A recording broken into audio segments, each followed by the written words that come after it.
Boa noite, galera. Esse é o episódio 20 do canal Humanize, Cultura Política, Deboche e Crítica. Todos os domingos com Toledo e meu grande amigo Leandro Megna, que já chegou aí para arrebentar a boca do balão, como diria o craque Neto. Tava doente, não tava? O que aconteceu com ele? Eu vi uma notícia. Tá com Covid, bicho. Ah, ele tava com Covid? Ele está com Covid. Tá fazendo tratamento. Disse que tava bem, mas rolou aí uns boatos de que ele teria piorado, mas até agora ninguém sabe muito bem, não, como tá o quadro dele. Eu vi notícia que ele saiu do hospital agora. Ah, boa. Ou... Estão fazendo o programa dele outras pessoas, assim. Aí está de volta. Porra. Eu continuei falando aqui, mas não tava. Bom, vamos lá então. Vamos lá, depois a gente corta essa parte. A gente corta. Então, a gente vai para a segunda parte da nossa live de hoje. Eu queria falar hoje sobre algo que é muito mainstream, muito óbvio, né? Que é Machado de Assis, né? Primeiro, né, o que me motivou a falar sobre Machado hoje é o fato de que saiu uma notícia nova nessa semana de que um novo texto do Machado foi encontrado. Na verdade, é um texto que já se conhecia, né? É um texto de 1859 e uma doutoranda da Universidade Federal de Santa Catarina, por fazendo um estudo estilístico ali do texto, ela descobriu que esse texto é um texto de Machado de Assis, né? E é uma biografia de Dom Pedro II, né? Em 1859, Dom Pedro II ainda era um monarca que ia ficar por mais 30 anos, né, no trono, mas Machado, ainda com 20 anos de idade, escreveu aí essa biografia. Isso é um dado bem interessante, né, porque mostra que existe ainda muita coisa por se descobrir aí nos anais da literatura e tal, né? Um tempo atrás foi descoberto, por exemplo, um disco. Olha que curioso isso, Marcos. Um disco com a voz do Mário de Andrade. A gente não tinha nenhum registro da voz do Mário de Andrade. Um disco que estava numa universidade nos Estados Unidos, salvo engano, Universidade de Chicago. Caramba! Como foi parar lá, né? E é o único registro de voz que a gente tem do Mário de Andrade. Enfim, bom, primeiro eu queria falar um pouquinho aqui do Machado, né? E queria dar algumas indicações aqui para quem quiser saber do Machado no cinema. Tem bastante coisa sobre o Machado no cinema. O Machado de Assis é, sem sombra de dúvidas, o maior escritor brasileiro, um dos maiores escritores em língua portuguesa, né? Ele é muito conhecido por nós na escola por conta dos romances, né? Então a gente fala muito do Machado por conta dos romances, em especial da fase realista dele. Mas o Machado é mais do que isso, né? O Machado começou como escritor romântico e ele termina como escritor realista. Agora, no mundo da literatura, saindo do mundo escolar, o Machado ele é mais conhecido ainda por conta dos seus contos, né? Os contos do Machado são realmente aquilo que fez dele o Machado de Assis. Ele compete aí com outros grandes nomes da literatura mundial como o melhor contista do mundo, né? Existe aí uma competição entre os críticos que engloba 4 contistas, né? 4 escritores de contos, que são o russo Chekhov, né?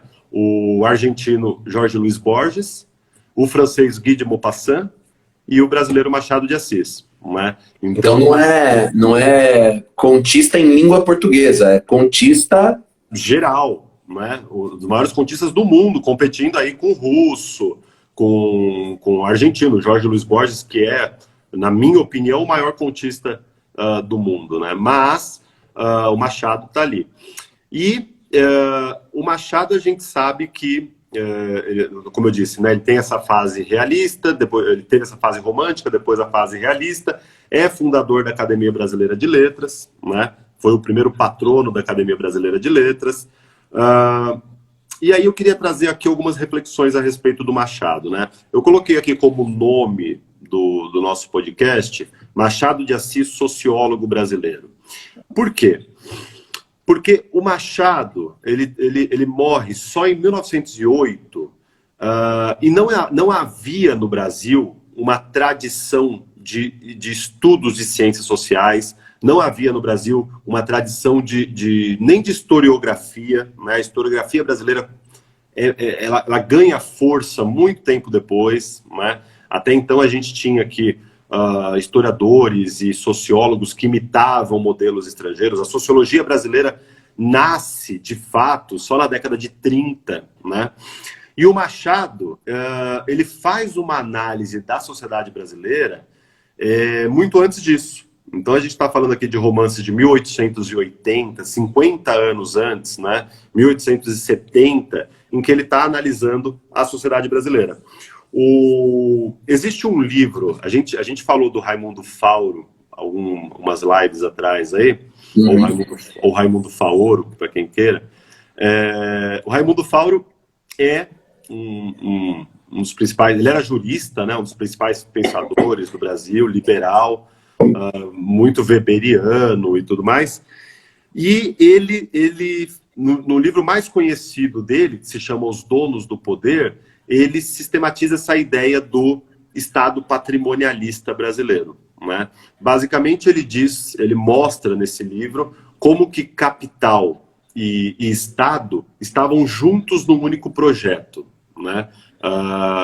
Como o Estado servia ao capital e o capital servia ao Estado, e era uma troca ali entre as elites. E o Raimundo Fauro, ele tem um outro livro de análise, bastante conhecido, mas aí não no meio entre os historiadores, mas conhecido entre os críticos literários, que se chama A Pirâmide e o Trapézio, em que ele faz uma análise de Machado de Assis, né?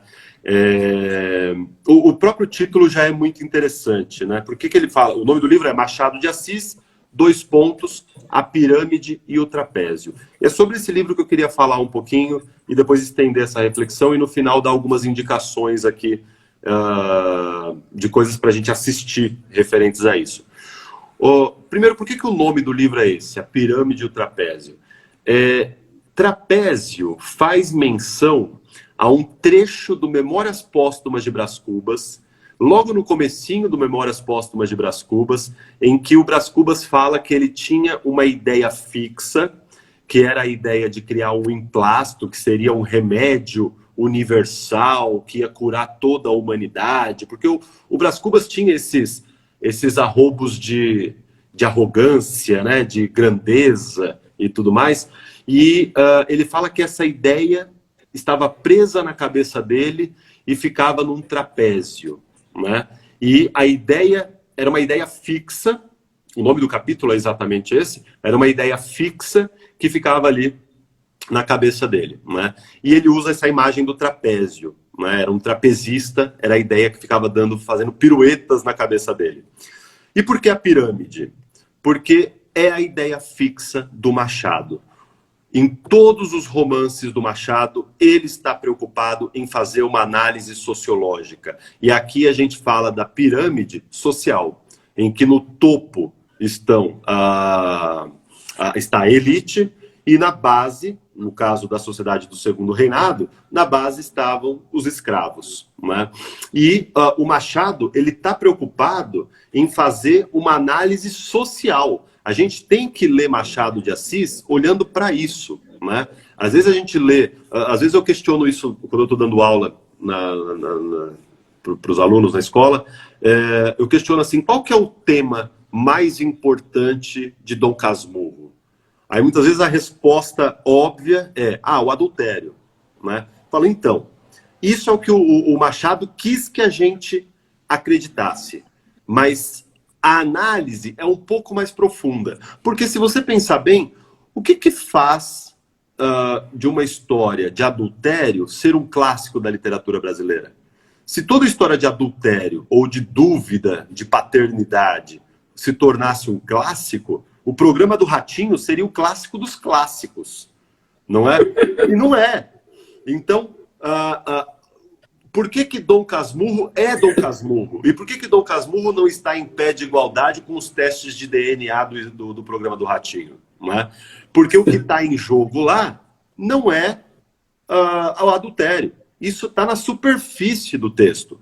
Quando a gente lê Machado, a análise é um pouco mais embaixo. Na verdade, o Machado, ele reveste a narrativa dele com uma, vamos colocar assim, com uma seda, mas quando a gente consegue aprofundar essa seda, a gente descobre que existe um aranhol ali embaixo. Né? E qual que é esse aranhol? Eu comecei a live falando que o Machado tem duas fases, uma fase romântica e uma fase realista. Qual que é a diferença entre essas duas fases? A diferença é que a fase romântica, o Machado adota o ponto de vista dos oprimidos. Se a gente observar com muito cuidado, todas as obras da fase romântica do Machado têm nomes de mulher. As obras são Ressurreição, Helena e Yaya Garcia. E todas as obras da fase realista do Machado têm nomes de homem. Memórias Póstumas de Brás Cubas, Quincas Borba, Dom Casmurro, Esaú e Jacó e Memorial de Aires. Todas têm nomes de homens e são homens que são parte da elite e que o Machado deu a voz para que eles falassem por eles mesmos. Então, quando você pega um Bentinho ou você pega um Brás Cubas, você tem ali a elite brasileira falando e desfilando todo o seu preconceito, o seu machismo, a sua arrogância. Então, quando a grande sacada do Machado de Assis é colocar a elite falando. Memórias Póstumas de Brás Cubas e Dom Casmurro, que são os romances mais conhecidos pelos alunos e tal, você tem dois representantes da elite brasileira falando, se desculpando, tentando se justificar e se enrolando nessas justificativas, porque não há justificativa. Então, quando o Raimundo Fauro analisa o Machado, ele usa essa imagem da pirâmide porque ele está mostrando que a ideia fixa que ficava naquele trapézio mental do Machado de Assis era a estrutura social brasileira. Né? O Raimundo Fauro ele comenta uma outra coisa interessante, que é o seguinte, ele fala, o Machado é o primeiro sociólogo do Brasil, só que ele fez isso em forma de literatura. Ele fala que não existe uma distância muito grande entre a sociologia e a literatura. A diferença é que a literatura analisa o microsocial, a sociologia analisa o macrosocial. Mas ambos estão falando da mesma coisa. Machado estava falando da própria época. Né? Um outro ponto interessante, e aí eu chego onde eu quero chegar, a conclusão a que o Machado chega é a classe proprietária, a classe dominante brasileira, ela dita os valores morais. Na live, 2 semanas atrás, eu defini aqui o conceito de norma culta como a maneira como as classes dominantes falam. A norma culta, ela não é determinada, a norma culta da língua, né? Ela não é determinada por fatores linguísticos. Ela é a norma culta e detém esse privilégio todo pela simples razão de que é a maneira como as classes dominantes falam e são as classes dominantes que ditam os valores linguísticos, assim como ditam os valores artísticos, os valores econômicos e assim por diante. Jurídicos. Políticos, religiosos, né? O Machado vai um pouquinho além. O Machado ele diz, a classe dominante dita até o que é moral e imoral. Então, um adultério, ele pode ser moral, desde que ele seja cometido pelas pessoas certas.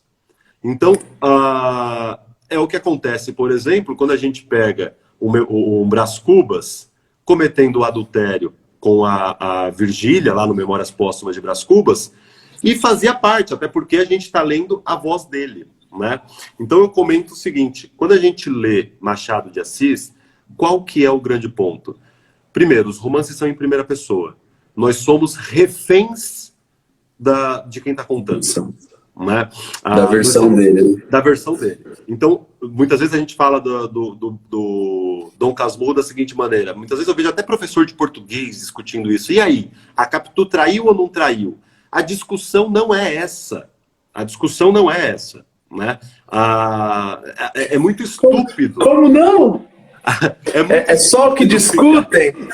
É muito estúpido ficar nesse nível, né? Porque a discussão é a seguinte: nós não sabemos se a Capitu traiu ou não traiu o Bentinho. E a gente nunca vai saber. Por uma simples razão. A gente só tem acesso à história por meio de uma voz, que é a do Bentinho. E ele é um dos principais interessados. Ele está se defendendo, ele está querendo mostrar para a gente que ele não teve culpa pelo fim que a Capitu teve. Agora, ele tem provas do adultério? Ele tem duas coisas que ele considera provas. Uma é que a Capitu era dissimulada, e segunda é que o filho parecia o amigo dele. Né? Que o Ezequiel, que era o filho, parecia o Escobar. Mas se a gente pensar bem, essas duas possíveis provas partem de novo do olhar dele. É ele que acha a Capitu dissimulada, é ele que acha que o filho se parece. E a gente não pode esquecer que a gente é refém de um narrador completamente atormentado. Né? Então, a grande temática de um romance como Dom Casmurro não é o adultério. Senão, é o que eu falei, senão o programa do Ratinho seria um grande clássico. Né? A grande temática ali é a maneira como nós somos manipuláveis. A maneira como nós podemos ser manipulados pelo discurso da elite, que é personificada ali no discurso do Bentinho. Né? E daqui vem uma grande questão, que é a seguinte: o Machado, então, é realista ou não é? Quando a gente estuda Machado na escola, existe essa ideia de que o Machado é realista porque ele se enquadra no período realista. Né? E aparentemente não há dúvida sobre isso. Agora eu pergunto a você, Marcos. Me parece nada é menos realista do que um narrador que já morreu, concorda? Sim, faz sentido. Então o Machado é um caso, vou usar uma palavra que você usou na primeira parte da live, é um caso sui generis. Né? O Machado estava à frente do seu tempo, ele é um tipo de narrativa completamente diferente de tudo que já existiu, porque ao mesmo tempo que ele é realista, porque ele está descrevendo uma sociedade, e isso era uma proposta da escola literária realista, ele está fazendo algo que o Balzac fez na França.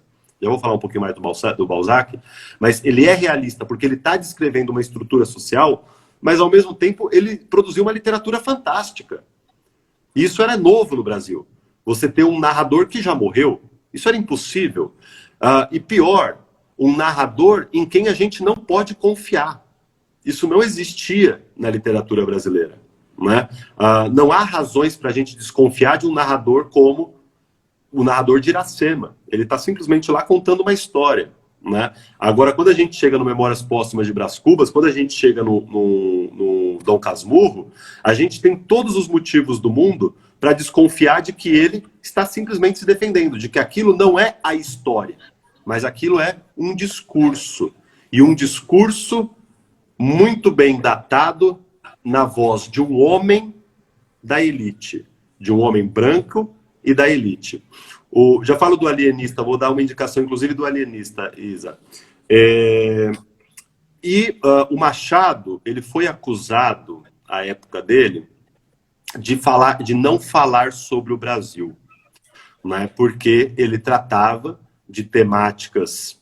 Quem lia Machado com esses olhos que os alunos de 15, 16 anos leem, né? E grande parte das pessoas liam Machado com esses olhos, viam, por exemplo, Dom Casmurro é uma história de adultério. E uma história de adultério pode acontecer no Rio de Janeiro, pode acontecer em Londres, pode acontecer em Paris, pode acontecer onde for, né? Então o Machado foi acusado de não falar sobre o Brasil.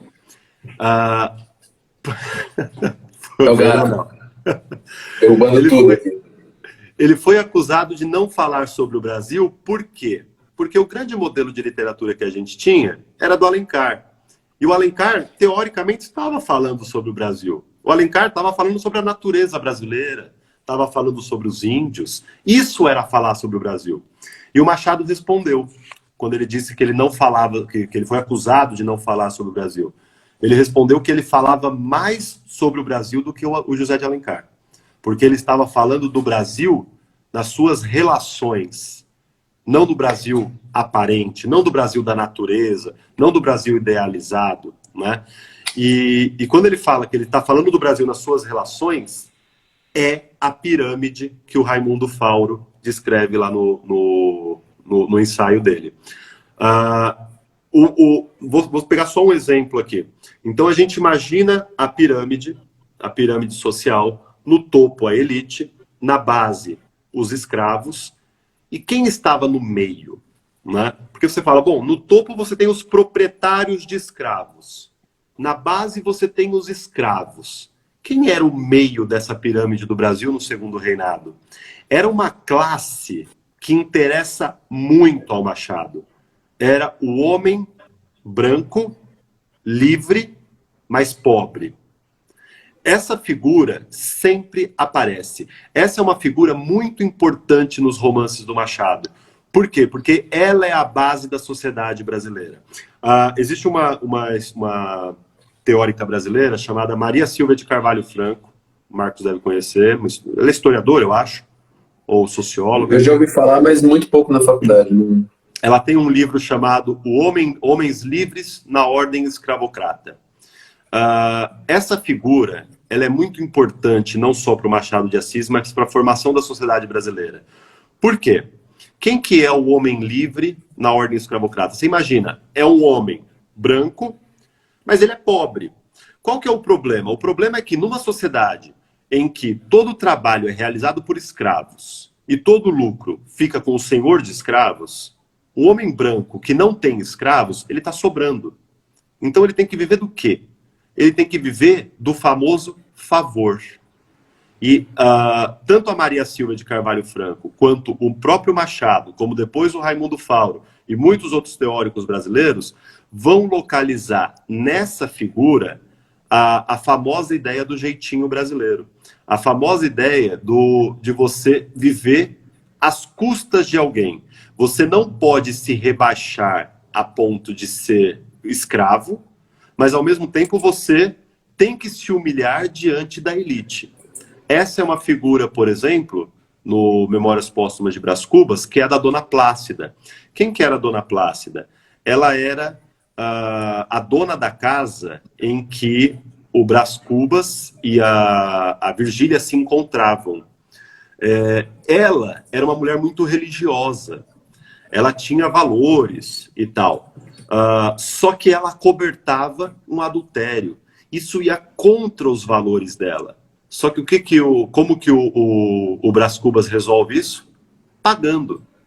E aí, quando ele paga para ela passa por cima dos valores. Então, todos os valores podem ser comprados no Brasil desde sempre. Porque a gente tinha, nessa figura do homem livre, um indivíduo que tinha que ter valores, porque ele não poderia se rebaixar a ser escravo, mas esses valores eles eram limitados pelo capital. Né? Para encerrar essa minha fala, eu queria deixar aqui algumas indicações interessantes. Uma outra acusação que o Machado sofreu foi o fato de não abordar a escravidão. Né? De fato, a escravidão aparece muito pouco nos romances do Machado. Né? Aparece, por exemplo, na figura daquele escravo, o Prudêncio, que era O Prudêncio, ele tinha a mesma idade do Brás Cubas, né? E eles viveram juntos quando o Brás Cubas era criança. E o Brás Cubas maltratava. Batia nele, né?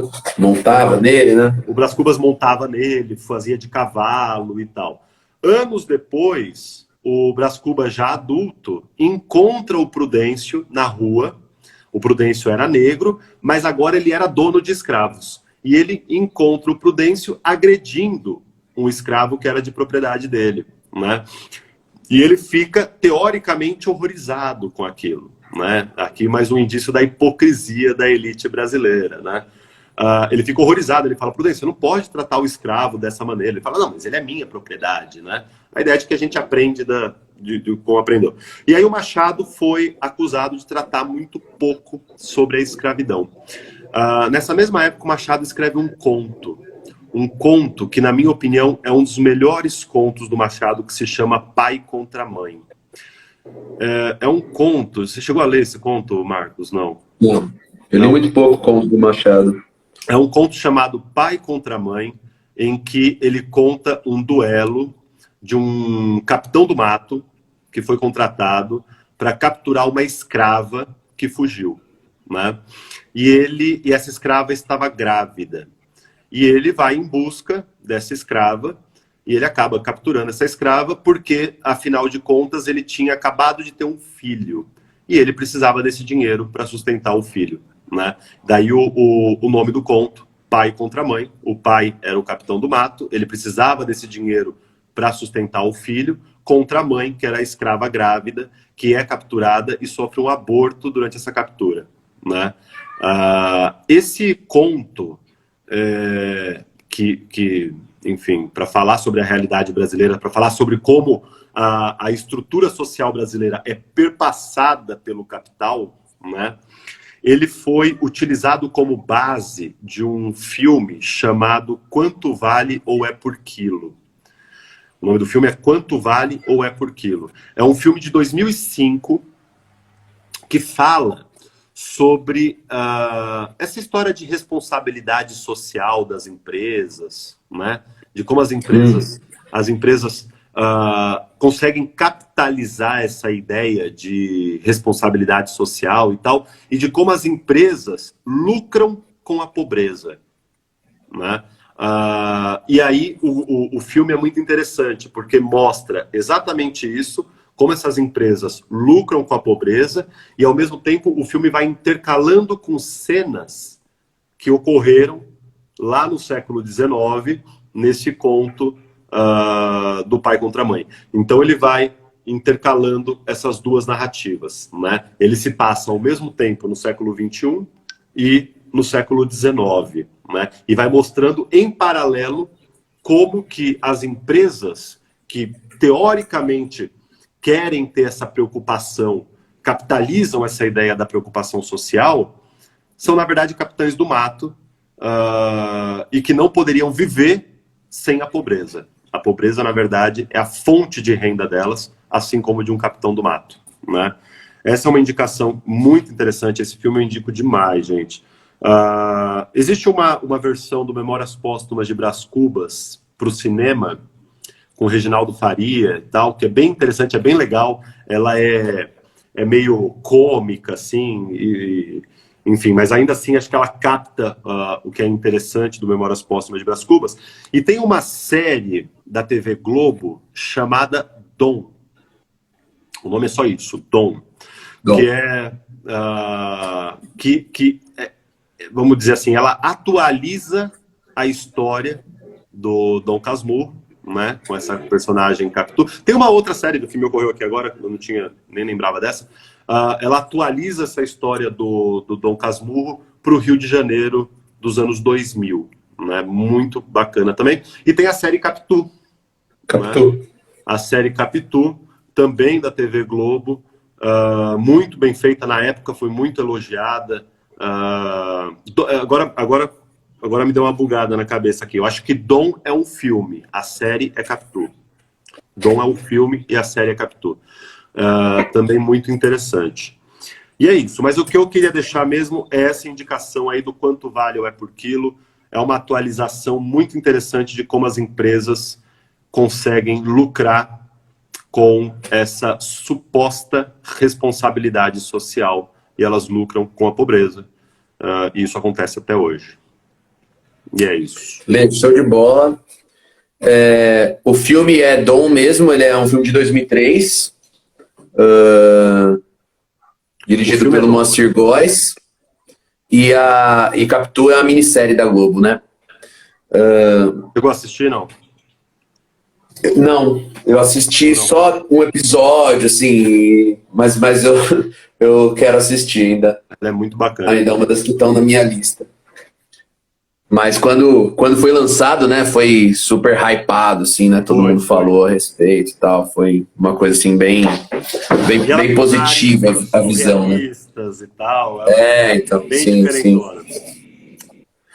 E eu só queria comentar uma questão, né, que tem a ver mais com a parte que me cabe, sobre o que vai ser analisado e interpretado aí, né, a partir dessa biografia, e que tem a ver com um ponto que você falou sobre...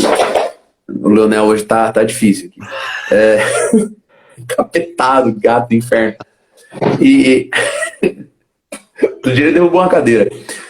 Que é o seguinte, quando você falou da acusação que o Machado sofreu de não falar do Brasil, isso tem tudo a ver com o momento que o Brasil estava vivendo, né? Porque naquela época, do meados ali do Segundo Reinado, do começo do Segundo Reinado, sobretudo, o Brasil estava vivendo um ponto ápice do processo de definição da identidade nacional. Né? O Instituto Histórico e Geográfico Brasileiro foi criado nesse momento, nesse contexto, nessa época, com a missão de responder o que é o Brasil. Acho que foi criado em 1838, o IHGB. E a ideia era essa: quem é o Brasil e quem é o brasileiro? Quem somos, de onde viemos, para onde nós vamos, etc. Em 1840 foi criado um concurso público, que a pergunta era: o que é o brasileiro? Né? Quem ganhou Quem ganhou não foi um brasileiro. Então, quem ganhou o prêmio foi o von Martius, né? Acho que era um alemão. E ele respondeu à ideia de que a identidade do brasileiro tem que ser respondida a partir da tríade, né? Do branco, o negro e o índio, né? Que é a base da ideia de democracia racial. Mas o José de Alencar, ele é considerado o escritor, o autor que melhor atendeu essa demanda de criar uma literatura, uma lenda própria para o Brasil que liberte a gente das amarras da cultura europeia, né? E agora, aparecendo uma história como essa, né, uma biografia de Dom Pedro feita pelo Machado de Assis, com certeza, né, toda essa questão do imaginário da sociedade ali do Rio de Janeiro, né, durante esse momento da construção da identidade literária do Brasil, pode ser, né, não ressignificado, né, mas com certeza complementado, né, com certeza vai ser extremamente inovador e vai contribuir com muita coisa a respeito da visão que nós temos hoje sobre esse processo de construção da identidade nacional brasileira, né? Vai ser bem interessante quando começar a brotar aí as produções acadêmicas a respeito desse documento que foi encontrado. Então, sensacional, show de bola. Vou trazer uma coisinha aqui, Marcos. O José de Alencar, né? Na verdade, isso era uma tendência não só no Brasil. O Brasil tinha se tornado independente recentemente, em 1822. Isso era uma tendência não só no Brasil, mas era uma tendência na Europa também, né? Com a formação das monarquias e tudo mais. Na Europa, lógico, um pouquinho antes. Mas a ideia de você criar uma identidade nacional, isso era a grande tônica do romantismo como um todo, tanto no Brasil quanto na Europa, né? A Europa vai se voltar para as novelas de cavalaria, né? Você vai tentar encontrar uma figura heróica nos cruzados, principalmente, e tudo mais. No Brasil, a gente vai encontrar na figura dos índios. Uma coisa que pouca gente sabe, porque a gente vê isso tudo muito truncado nas aulas de literatura na escola, é que o Alencar, ele escreveu uma trilogia, né? Ele escreveu uma trilogia que é o índio antes da chegada dos europeus, o índio na chegada dos europeus e o índio já aculturado aos europeus, né? Que são o Ubirajara, antes da chegada, Iracema, que são os primeiros contatos, e depois o Guarani, que é quando você tem já o índio vivendo no mesmo espaço que o europeu e tudo mais, né? Agora, da mesma maneira, na Europa, quando a gente chega na segunda metade do século XIX, a tendência era outra. A gente já estava falando de problemas sociais. A gente lembra, por exemplo, de Marx escrevendo em 1840, né, do problema da industrialização, do problema da urbanização. Quando a gente chega em 1850, a tendência na Europa já era completamente outra. Então a gente tem, por exemplo, citei o Balzac na França. Qual que era a intenção da literatura realista? Era fazer um retrato da sociedade. Tanto é que o Balzac, ele escreve uma infinidade de romances, mas todos eles estão numa mesma obra que ele chama de A Comédia Humana, né? Então, o Balzac, lá em Paris, ainda existe a Casa do Balzac, né?